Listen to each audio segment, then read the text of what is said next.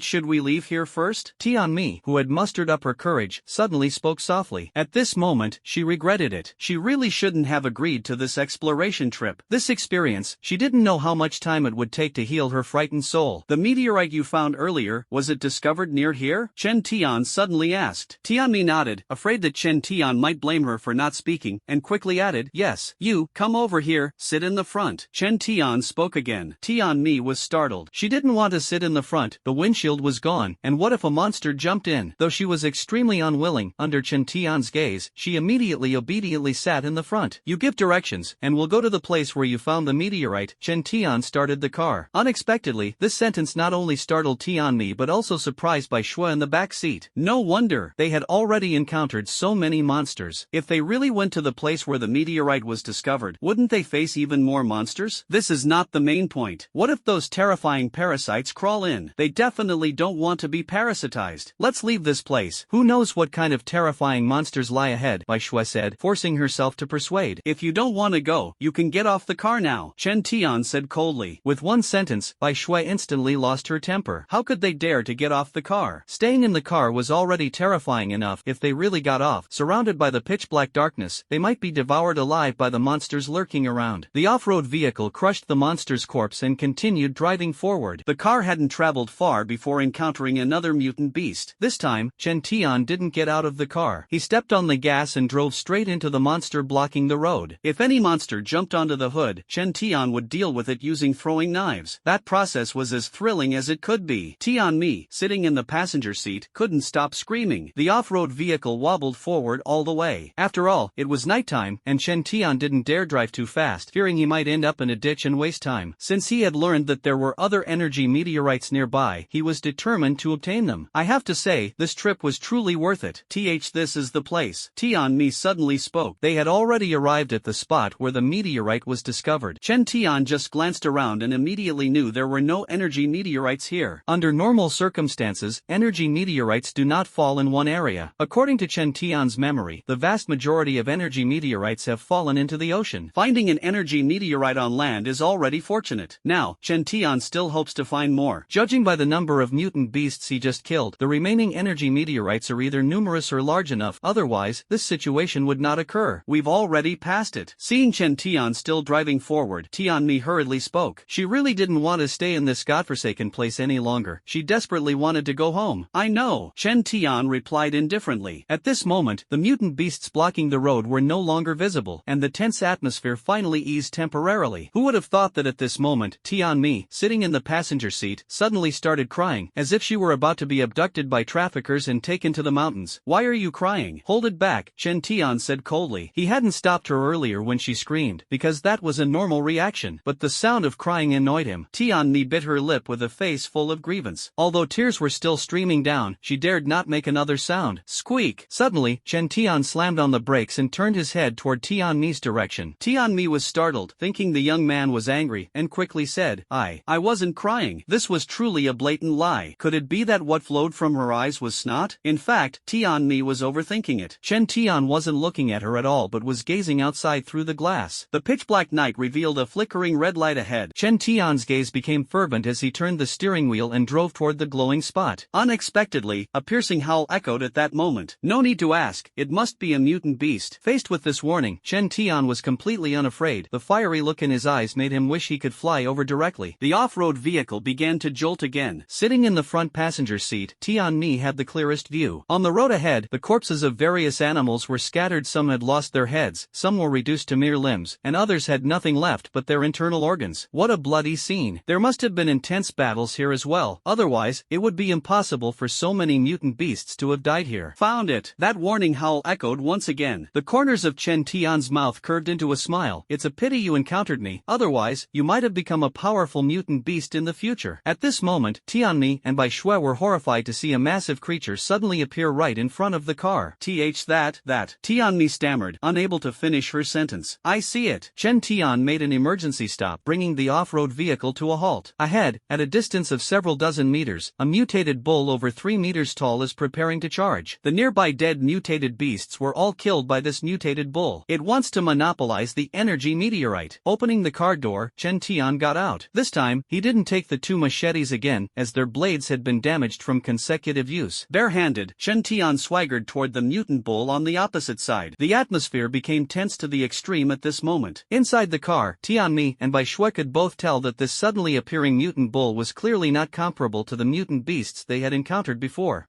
The upcoming battle would likely directly determine their life or death. Tianmi, quickly come to the back, Bai Shui suddenly said at this moment. Tianmi also reacted and hurriedly climbed from the front to the back seat. He didn't take the knife. Tianmi discovered the 2 machetes left behind in the car by Chen Tian and immediately panicked. Without weapons, how can he fight? Shug, don't make a sound, maybe he has his own plan. Bai Shui gestured for silence. The two of them now, apart from silently praying for Chen Tian, can't offer any help. It's truly unexpected that the mutant beast could be so enormous. The upcoming battle is likely to be exceptionally intense. Bai Shui and Tianmi, both tense and on edge, are ready to witness this fierce cross-species confrontation firsthand. The mutant cow roared angrily and finally charged toward Chen Tian. This is its territory, and it does not allow any creature to approach. As the mutant cow started running, it seemed as if the earth was trembling. Under the illumination of the car's headlights, its skin shimmered with a metallic sheen, as if covered by a layer of armor. Chen Tian continued to walk forward unhurriedly, as if he hadn't noticed the charging mutant bull. The distance between the two sides was rapidly decreasing. 5 meters, 4 meters, 3 meters. The mutant bull's 2 fangs were clearly visible. Just as the distance between the two narrowed to 1 meter and the massive mutant bull opened its mouth, ready to swallow the young man whole, Chen Tian moved. A rapid forward charge, followed by a powerful whip kick. The massive bull's head was directly kicked off, disappearing into the darkness. Its enormous body, driven by inertia, continued sliding forward until it stopped in front of the off-road vehicle. Bai Shui and Tianmi were both completely stunned. What just happened? How did the mutated cow's head suddenly disappear? A large amount of blood sprayed in through the missing windshield, drenching even those sitting in the back row. Knock knock knock. The metallic sweetness of blood reminded the two stunned women that this was not an illusion. The intense battle they had anticipated did not occur. The powerful mutant bull was instantly killed by the bare-handed young man. The stark contrast between expectation and reality left the two women in a daze for a long time. Until old Lu beside them moved, the two women's gazes regained focus. Grandpa! Bai Shui looked at her awakened grandpa and exclaimed in surprise. Old Lu was awakened by the blood. His memory still lingered on being kidnapped by 3 villains. Although he was awake now, his mind was still a bit dizzy. Where are we? Lu Lao asked somewhat confusedly. Faced with this question, Bai Shui didn't know how to answer either. After all, they were surrounded by desolate wilderness. Is this blood? Lu Lao finally saw clearly what the liquid on his body was, and it gave him quite a fright. Grandpa, we encountered an attack by mutant beasts, Bai Shui said hurriedly. Mutant beasts? Lu Lao was initially stunned, then immediately saw the enormous creature parked in front of the car. Oh my god, what exactly is that monster? While the 3 people here were still discussing, Chen Tian had already arrived in front of a massive meteorite. The energy meteorite before him was deeply embedded in the soil, and the exposed part alone was over 5 meters tall. Staring at the enormous energy meteorite in front of him, Chen Tian was so excited he wanted to shout. Such a massive energy meteorite, what kind of transformation will it bring him? No wonder so many mutant beasts emerged early. It seems I made the right decision coming here this time. Suppressing the excitement in his heart, Chen Tian extended his palm, gently pressing it against the surface of the meteorite. The evolutionary energy still preserved inside might just help me awaken my exclusive energy. Awakening exclusive energy means truly becoming an awakened one. Due to the presence of that mutated bull, the other mutated beasts nearby were all eliminated, saving Chen Tian the trouble of cleaning them up. It is also because of the presence of this energy meteorite that the nearby genetic hailstones were able to hatch early, and the genetic worms inside had already found their respective hosts. After ensuring he wouldn't be disturbed, Chen Tian began absorbing the energy meteorite. The 3 people in the car were unaware of the situation outside and didn't dare to get out rashly, so they waited for nearly 2 hours. God knows how unbearable those 2 hours were for them. Before, they were scared when Chen Tian was nearby, but now that he's not nearby, they're even more frightened. Why has it been so long and he still hasn't come back? Tianmi asked nervously. Outside is too quiet. Could he have already left? Bai Shui said worriedly. Ha! Tianmi was instantly startled. If that young man left them here, how would they get back? They couldn't possibly drive and kill mutant beasts like the young man could. This scene is too terrifying. The future fate of humanity is worrying, and I don't know if other places are like this. Professor Lu muttered to himself there, with a look of compassion and sorrow. Just as the 3 were feeling uneasy, the sudden sound of a rock collapse echoed over. In this silent night, amidst such a perilous environment, hearing this kind of sound suddenly is truly frightening. The 3 people in the car all fell silent simultaneously, their bodies tense and their minds highly focused. Suddenly, a hand reached out from the darkness and directly opened the car door. The 2 women almost screamed, but upon seeing it was Chen Tian, they breathed a sigh of relief. At this moment, Chen Tian had already discarded his jacket and was only wearing a blue tank top.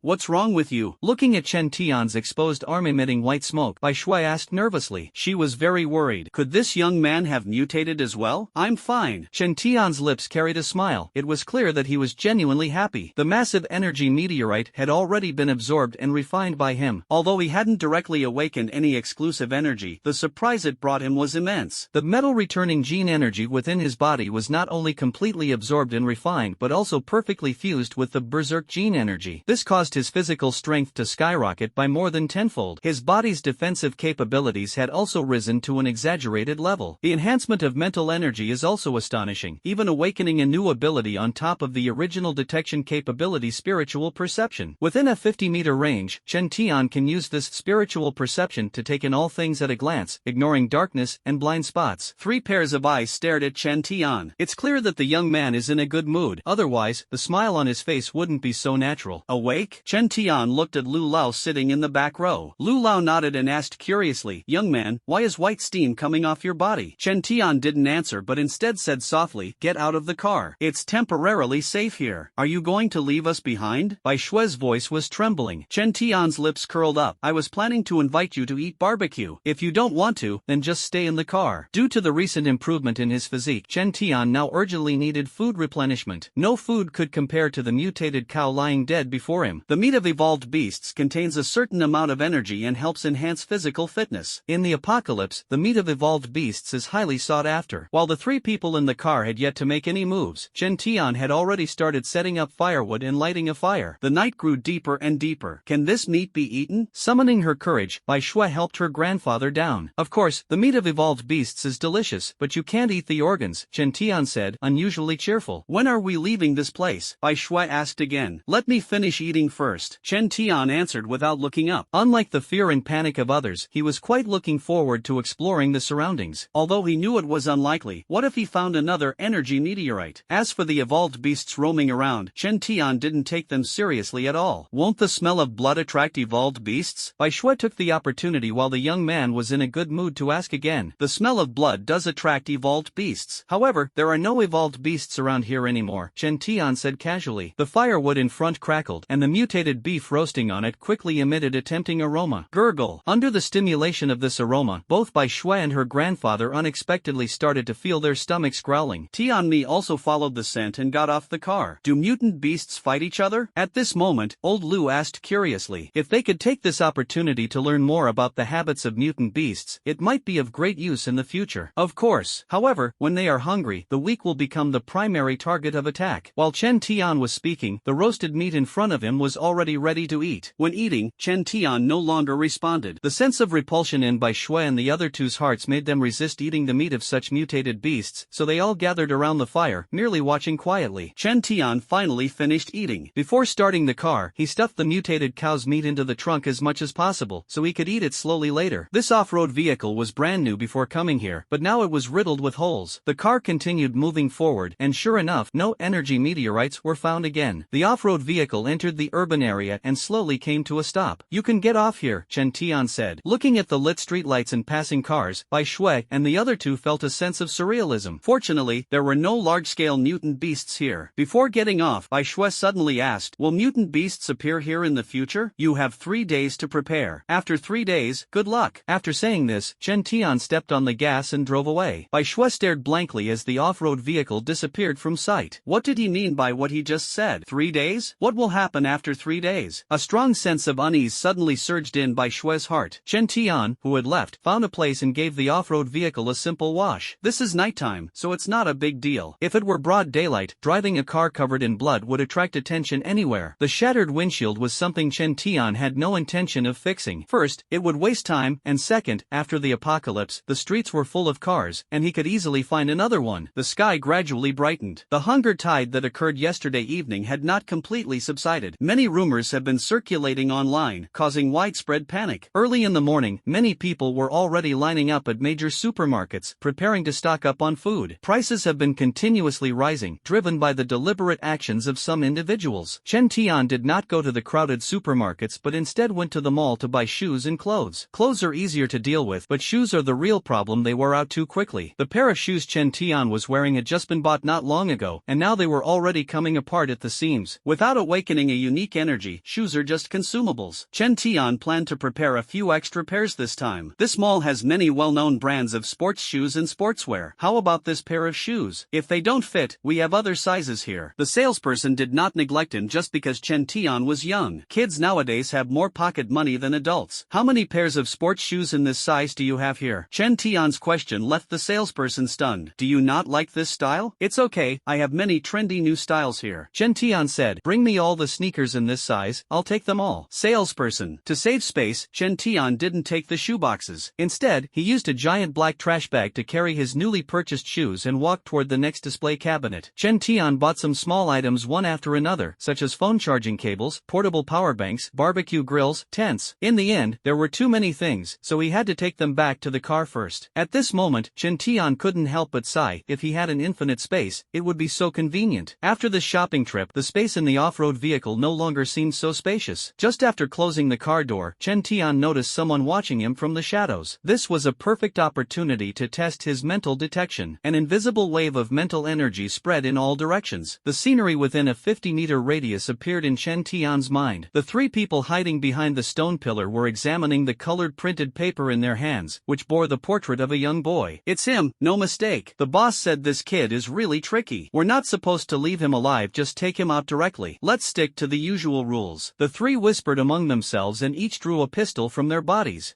Where did that guy go? The three held their pistols, ready to shoot, but found their target had disappeared. Are you looking for me? Suddenly, a strange voice sounded behind them. The three of them turned around abruptly, just in time to see a young man looking at them with a curious expression. Isn't this the very young man they were about to shoot? The three, all professional assassins, immediately raised their guns to prepare to fire.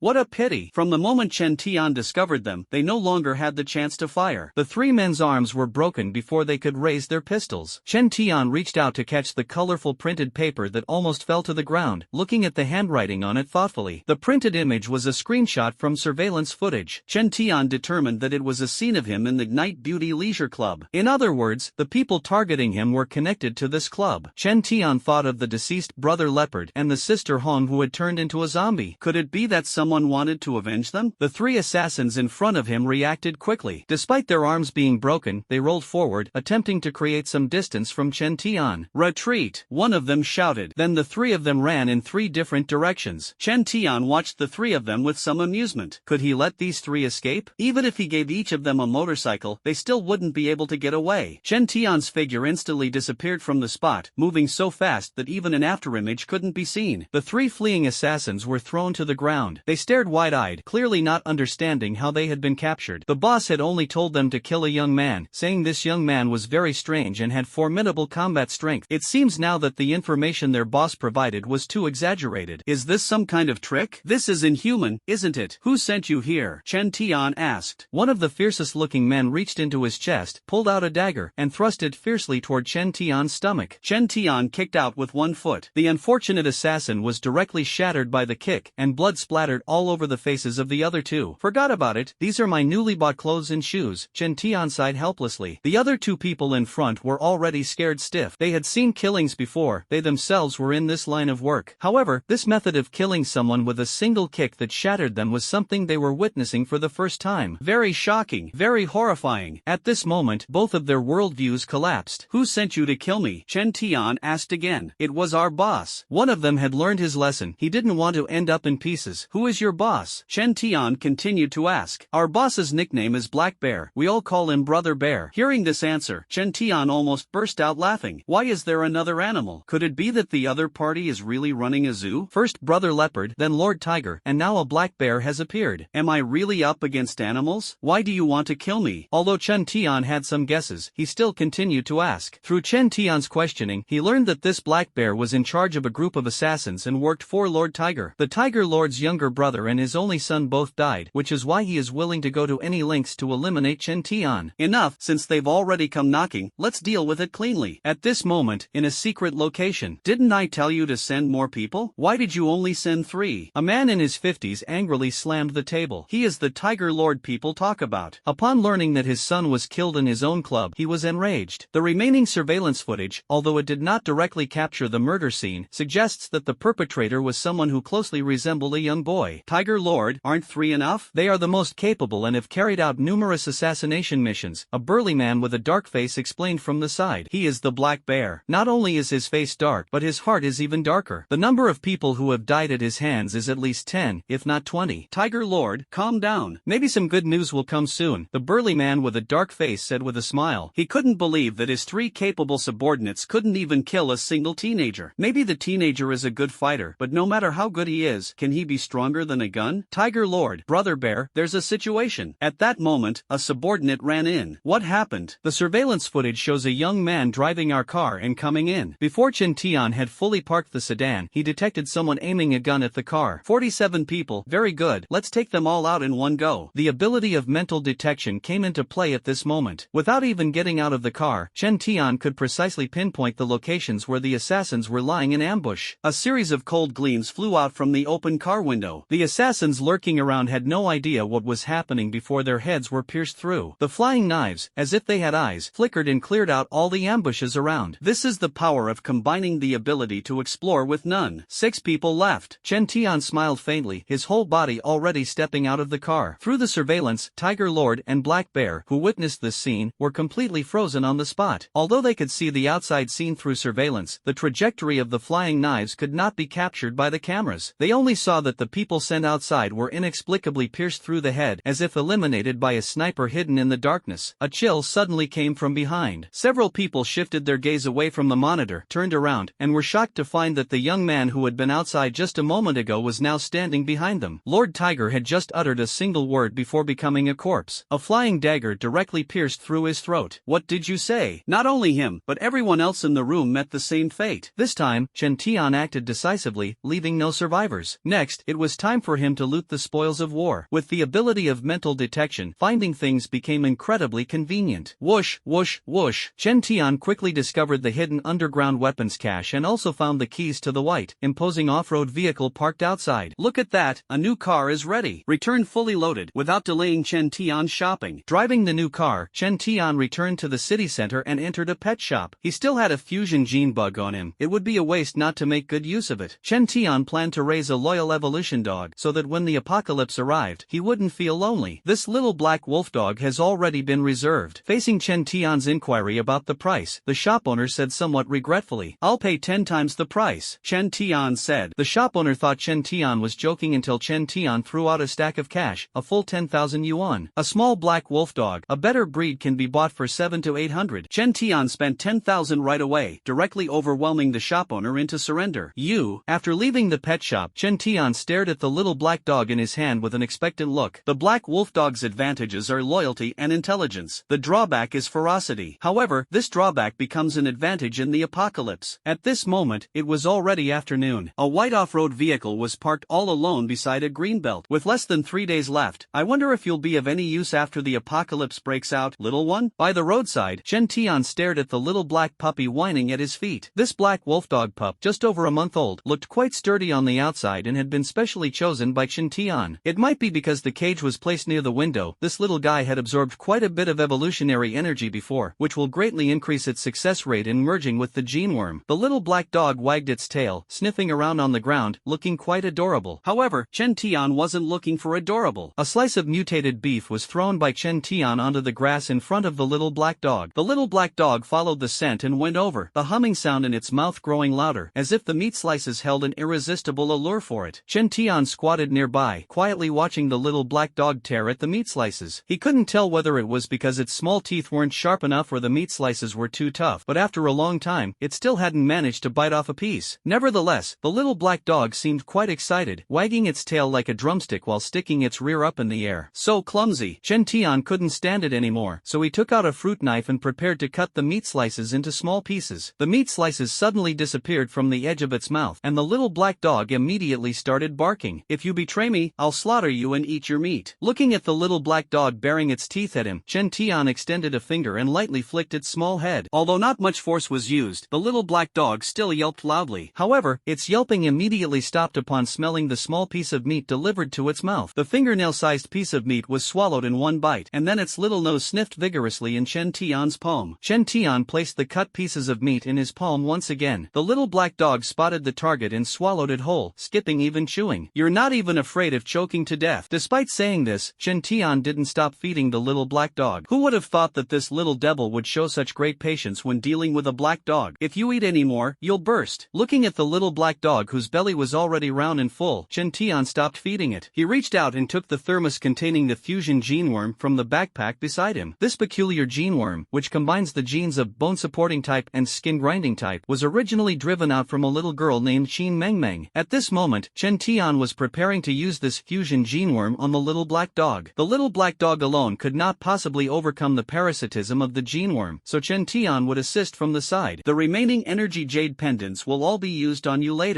Don't let me down. Chen Tian took out the energy jade pendants from his backpack, a total of 15 pieces. These energy jade pendants are all crafted based on energy meteorites. Although they contain evolutionary energy inside, it is very limited. Chen Tian was not interested in this limited energy, but it could be put to use for the little black dog. The little black dog had no idea what fate awaited it and was still sniffing around on the ground, seemingly wanting to continue eating meat. Chen Tian grabbed the little black dog by the scruff of its neck and lifted it up. Subsequently, an energy jade pendant flew forward. To spare you from pain later, it's better to let you sleep for a while first. Chen Tian pressed the energy jade pendant against the little black dog's forehead. Just the energy from this single jade pendant was enough to make the little black dog fall asleep. To be on the safe side, Chen Tian used 2 more energy jade pendants in succession, ensuring that the little black dog would not wake up midway during the gene fusion process. The small knife just used to slice meat made a shallow cut on the little black dog's hind leg. Next came the critical moment. As the lid of the thermos cup was opened, the gene worm, covered with countless tentacles like an octopus, crawled out. The decay of energy made it urgently need to find a new host, otherwise, it would slowly die. And the little black dog in front of it became the primary target. This gene-fusing worm burrowed into the little black dog's wound on its hind leg. Next, Chen Tian would have his hands full. One energy jade pendant after another shattered due to energy depletion, and the little black dog's body trembled violently at this moment. Chen Tian dared not relax for even a moment. He had to use mental energy to restrain the gene worm, preventing it from invading the little black dog's brain. Time passed second by second. Finally, Chen Tian let out a long sigh of relief and placed the little black dog on the lawn. It's finally over. With Chen Tian's efforts, the fusion gene bug had completely merged with the little black dog's body. Due to the dual effects of evolutionary energy and psychic energy, the little black dog, now an evolved beast, quickly woke up. Chen Tian squatted there quietly observing, wondering if this little guy would suddenly attack him. Woof woof. The little black dog had no idea that it had already changed species. At this moment, it raised its head and wagged its tail to show goodwill to Chen Tian. Looks pretty good. Chen Tian smiled. From then on, he had a new companion by his side. Eat. I know you urgently need an energy boost right now. Chen Tian took out a large piece of evolved beef to feed. This time, the little black dog didn't need Chen Tian's help. In just a few bites, it tore apart and swallowed the large piece of evolved beef head. The little black dog looked as if it hadn't had enough. There's plenty of meat. Let's see how much you can eat. Chen Tian was delighted and directly unloaded over 50 pounds of evolved beef from the car, which was several times larger than the little black dog. Whoosh. I need to give you a name. Let me think. Chen Tian pondered for a moment and finally said, I'll call you Tyrant. It sounds imposing. The little black dog eating meat, perhaps understanding, actually raised its head and barked, as if responding. Dusk was approaching. Outside a large shopping mall, a woman pushing a baby stroller started arguing with a noblewoman. The reason was that the white-haired dog beside the wealthy lady almost knocked over the baby stroller. What's wrong with you? Why don't you leash your dog when walking it? The woman questioned while comforting the frightened, crying child. My bye-bye doesn't bite people. Why are you screaming like that? What if you scared my bye-bye? The wealthy lady responded arrogantly. How can you be like this? The woman was extremely angry. Seeing the huge white-haired dog about to pounce on her, she thought it didn't matter if she got bitten, but what if the child was bitten? There was no choice but to swallow her anger and push the stroller away. Behind her, she could still hear the wealthy lady's mocking words. What kind of person is this? Instead of staying home to take care of the child, she's running around aimlessly outside. After speaking, the wealthy lady crouched down and gently comforted the white-haired dog. Good boy, bye-bye, don't run around anymore. There are lots of bad people outside. Who would have thought that as soon as the words were spoken, the white-haired dog in his arms darted out again, rushing toward the little black dog at the feet of the boy opposite. Chen Tian walked along the sidewalk, holding the leash of the little black dog. Although the little guy's size isn't big right now, it has become an evolved beast, so Chen Tian chose a very thick dog leash to prevent the little guy from running around. Who would have thought? Before walking far, a large white-haired dog suddenly rushed over and bit the little black dog. Chen Tian stood aside without moving, showing a look of amusement. The large white-haired dog clearly had plenty of experience tearing into small animals. It clawed at the little black dog with its front paws while using the force of its bite to shake its head. The little black dog initially thought the other party was playing with it and felt no pain where it was bitten, but soon, it realized the other party wasn't playing with it but playing it. How could it tolerate this? The little black dog immediately got angry. It couldn't disgrace the domineering name tyrant. Sharp claws suddenly extended, and with just a casual swipe, they tore open the mouth of the big white dog. Then, taking advantage of the big white dog's howling paws, the little black dog pounced instantly, its speed as swift as a hunting leopard. With a faint cracking sound, a bone in the big white dog was directly crushed. After that, the little black dog pressed its advantage and bit open the opponent's throat. The gushing blood instantly turned the white-haired big dog into a red-haired one. At this moment, the noblewoman who had been walking slowly suddenly let out a scream, shaking the fat on her body as she ran over. "Whitey, my Whitey!" Her look of utter grief was as if she had lost a child. Chen Tian yanked the chain in his hand, directly pulling the still raging little black dog to his side. You wretched thing, how dare you let your dog kill my bye-bye?" The noblewoman was so furious she fainted, not even stopping to consider how a clearly just weaned little black puppy could possibly turn the tables on their big white-haired dog. Chen Tian didn't waste words with her, delivering a kick that sent the noblewoman tumbling to the ground, where she lay for quite a while unable to get up. That big white-haired dog deserved to be bitten to death. It actually ran over to provoke his tyrant. Did it think the tyrant was easy to bully because of its small size? The little black dog raised its head and barked at Chen Tian, as if asking, "Master, am I awesome or what?" Chen Tian gave the little guy a kick. "You're still far from it." The recent battle left the little black dog covered in blood. Chen Tian brought it to an ornamental pool nearby and pointed inside, saying, "Go, wash yourself." The little guy thought Chen Tian was going to give him some meat, so it wagged its tail and came over. In the end, Chen Tian kicked it straight into the pool. The water in the pool wasn't deep, and during the summer, water jets would spray out from it. The little guy fell into the water, initially a bit flustered, but soon it found the cool sensation quite pleasant and started frolicking in the pool. Chen Tian sighed, knowing he would need to spend more time bonding with this little creature. Otherwise, this clumsy little thing might not understand his commands. Just as Chen Tian was thinking about pulling the little guy out of the pool, a sharp voice rang out. "There he is, don't let him get away." It was the noblewoman who had been kicked down by Chen Tian, and the man beside her, who was in his 50s, should be her husband. The two walked straight toward Chen Tian, seemingly to settle the score. Chen Tian's expression at this moment was somewhat strange. He stared intently at the man beside the noblewoman, his gaze becoming sharp. The man, slightly balding and wearing glasses, had rushed over upon hearing that the big white dog they kept at home had been killed by another dog and that his wife had been beaten. But when he got closer, he froze. In front of him was only a child around 13 years old, holding a dog that didn't look very big. This was strange. "It's him!" As if someone was backing her up, the noblewoman's ferocity surged, and she raised her hands, clawing toward Chen Tian's face. Chen Tian kicked out, and this time it was different from before. The force of his kick directly sent the noblewoman flying, her body rolling on the ground before coming to a stop. The balding man froze on the spot. "Zhao Lade, I never thought we would meet in such a way," Chen Tian said with a smile at the corner of his mouth, though the smile carried a hint of wickedness. The balding man was even more surprised. Woof woof woof. He hadn't expected that the young man across from him would actually recognize him. The sudden chill surging through his body made Zhao Lade's voice a bit stammering. "What's wrong? Don't remember me?" Chen Tian smiled and reminded, "Back at the orphanage, you didn't have this expression." Zhao Lade, the leader of an orphanage, appears to be a philanthropist on the surface, but secretly engages in acts that provoke outrage. Chen Tian was taken away by those people to have his heart removed, and it was this man who sold him. In later investigations, it was found that a total of 67 children had been sold by Zhao Lade, and this is only what could be traced. As for those that couldn't be traced, who knows how many there are. And that fat woman who was kicked away, Chen Tian also remembered her. She was Zhao Lade's wife, also a leader in the orphanage. The two colluded with each other, using charity as bait to reap huge profits. This is truly an unexpected reunion. The smile on Chen Tian's lips grew colder and colder. Who could have imagined that someone who was impossible to find in the past would be casually encountered on the street? Zhao Lade still couldn't remember who this young man in front of him was, but now was not the time to think about such things. He could tell that this young man was here to settle scores with him. His wife's life or death was no longer his concern. For now, he had to focus on saving himself. "Someone, kill." Zhao Lade turned around to run, shouting in an attempt to attract the attention of passers-by. Unexpectedly, before he could finish speaking, his vision went dark and he lost consciousness. When Zhao Lade woke up again, he found himself lying on his own sofa, which made him wonder if he had just been dreaming. "Awake?" A boy's voice suddenly sounded beside him.